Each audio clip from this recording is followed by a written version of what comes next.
Hello, আসসালামু আলাইকুম। সবাই কেমন আছেন? আলহামদুলিল্লাহ আমি ভালো আছি।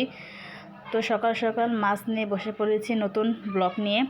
নতুন ব্লগে প্রথমে শুরুতে আপনাদের মাছ দেখাচ্ছি। আসলে মাছগুলো সকাল সকাল আমার শাশুড়ি কিনে এনেছে। এখানে ছিল বড় বড় রুই মাছ আর ছিল ইলিশ মাছ। রুই মাছ তো সবারই পছন্দের মাছ, আমাদের পছন্দের, আমরা খাওয়ার ভিতরে এই মাছগুলোই সচরাচর খেয়ে থাকি। আর এই মাছ এনেছিল, আর সাথে এনেছিল করলা, আর এনেছিল একটা লাউটা দেখাতে মনে না। আর এখানে ছিল দুটো বড় বড় কচু।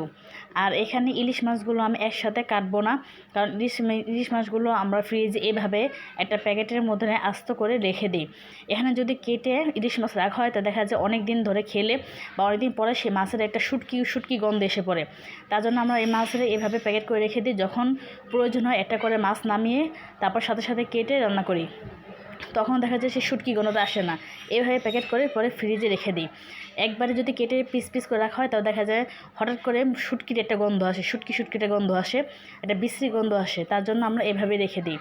তো এখানে আমি ইলিশ মাছটা কাটছিলাম, কারণ ইলিশ মাছটা কালকে রান্না করব কচু দিয়ে। তো এই জন্যই আমি আগেই এগুলো কেটে ধুয়ে রাখছি। আর যেহেতু আজকে আমি রান্না করেছিলাম রাত্রে, তো সেটা দিয়ে খাবো। আর এগুলো কালকের জন্য কেটে রাখছি। আর ইলিশ মাছটা আমি সুন্দর করে কাটছিলাম, আমার ছেলেকে দিয়েছিলাম আমার ভিডিও করার জন্য। এই জন্য ওর হাত কাঁপছিল, আর ও মানে ভালোভাবে করতে পারছে না। তারপর যতটুকু পারছে আমার হেল্প করলো, যেহেতু আমার ছেলে ছোট, এত বড় না, তো যতটুকু পেরেছে। তা আমি ইলিশ মাছগুলো কেটে ধুয়ে পরিষ্কার করে রাখবো কালকে রান্না করার জন্য। রুই মাছগুলো কেটে ধুয়ে পরিষ্কার করে রাখবো। যখন এই মাছ আনে আমি একেবারে সবগুলো মাছই কেটে রাখি, শুধু ইলিশ মাছ ছাড়া। ইলিশ মাছটা আমরা এভাবে আস্ত রেখে দিই, যখন যেটা প্রয়োজন পড়ে আমরা একটা করে নামিয়ে রাখি আর বাকিগুলো ধুয়ে দিই। তখন এভাবে যা যার মতন আমরা পিস করে নিচ্ছি। তো আমাদের হিসাব মতন আমরা পিস করে নিচ্ছি। তো রেকর্ড দেওয়ার সময় অনেক সময় দেখা যায় আমার রেকর্ডের আশেপাশে একটু শব্দের আওয়াজ হয়, কারণ আমাদের যে বাসা থাকি সেটা একদম রাস্তার সাথে। তো তাও দেখা যায় মানুষের কথা, তারপর গাড়ির চলাচলের যে ব্যাপারটা সেটা একটু আওয়াজ আসে। তো তার জন্য আমি দুঃখিত।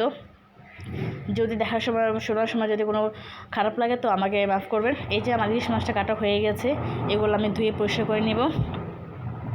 তারপরে কেটে ফেললাম এই বড় বড় রুই মাছ। তো এই বটিটা ছিল আমার একটু ধারটা কম ছিল, তো আমার কাটতে একটু সমস্যা হচ্ছিল। তারপর আলহামদুলিল্লাহ সবগুলো মাছ আমি একদম সুন্দর করে কেটে পরিষ্কার করে রেখেছিলাম। তো এইখানে এই যে মাছগুলো কাটছিলাম, আর বড় বড় রুই মাছে দেখা যায় এই কাঁটাগুলো একটু শক্ত থাকে, তো এইভাবে একটু ফালাতে একটু কষ্ট হয়ে যায়। তো যেহেতু আমার বটিটা একটু ধার কম ছিল, আর আমি বেশি ধারালো বটি দিয়ে কাজ করতে পারি না, কারণ আমার ভয় লাগে। আমার মনে হয় যে একটা ধারালো বটি হলে মানে আমার ডর লাগে যে মনে হয় যে আমার হাত কেটে যাবে, পা কেটে যাবে, এরকম একটা টেনশন থাকে। তো এই জন্য বড় মাছটাকে মানে আমি ধরতে আমার অনেক খারাপ, মানে কি বলবো, আমি সেভ পারছিলাম না দুই হাতে। তাও অনেক কষ্ট করে কাটছিলাম, যেহেতু এটা স্পিড দেওয়া হয়েছে তার জন্য দেখা যাচ্ছে। আসলে আমি কাটতে কাটতে আমার অনেক সময় লেগেছিল।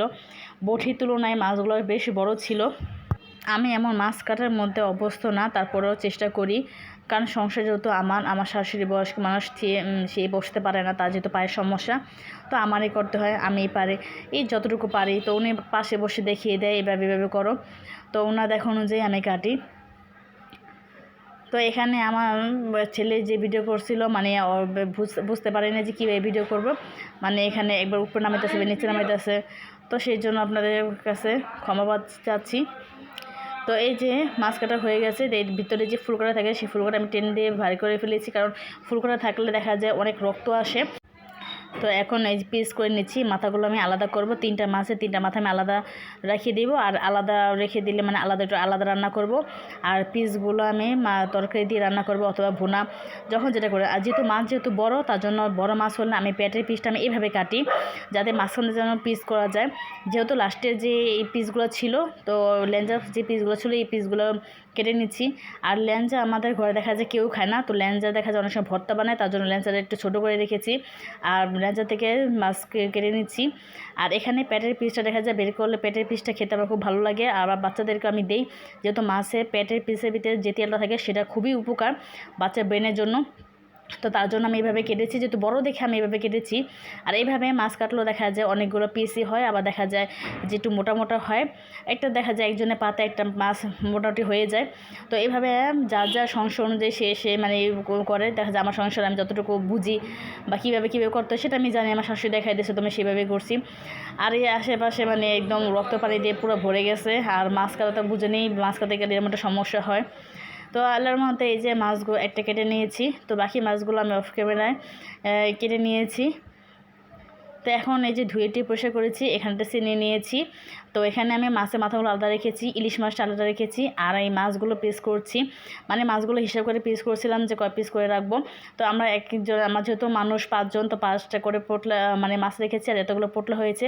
আর যেগুলো রান্না করবো সেগুলো আমি উপরে বাটিতে করে রেখেছি, আর যেগুলো পরে রান্না করবো সেগুলো প্যাকেট করে রেখেছি। তো আলহামদুলিল্লাহ আমার মাছ কাটা ডান। তো এখন অনেকক্ষণ পরে খেতে বসলাম বাচ্চাদের নিয়ে। এখন দেখা যায় মাছ কাটতে কাটতে সময় চলে গেছে, আজ নাস্তা করতে দেরি হয়ে গেছে। তো বাচ্চাকে নাস্তা খাওয়াচ্ছি। তো আমি এখানে ভিডিও করছি, দেখে আমার ছেলে নিজেই মানে ডিম পরোটা নিয়ে ডিম দিয়ে খাচ্ছে। তো খেয়ে দেখাচ্ছে যে দেখো আমি খাচ্ছি, এরকম দুষ্টামি করে। তো এখন না এই যে কচু যে ছিল, যে কচুটা কেটে নিয়েছিলাম, আর 2টা কচু এত বড় বড় যে কচুগুলো কাটার পরে এমন এক বল কচু হয়েছে। আর এই কচুগুলো সিদ্ধ করে প্যাকেটে করে রাখবো, যখন প্রয়োজন পড়বে তখন রান্না করবো। আর এখানে আমার শাশুড়ি দেখা যায় কচুর যে মোতা বলে সে এগুলো ভেজে রেখেছে, কালকে মাছ দিয়ে ইলিশ মাছ দিয়ে রান্না করব। তো এই পর্যন্তই আজকে এই যে রান্না, মানে বিকেল খেতে খেতে একদম বিকেল হয়ে গেছে, যেহেতু অনেক কাজ করা হয়েছে।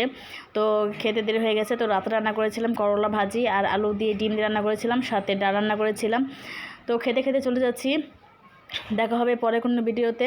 তো সেই পর্যন্ত আপনারা ভালো থাকবেন, আমার জন্য দোয়া করবেন। আল্লাহ হাফেজ।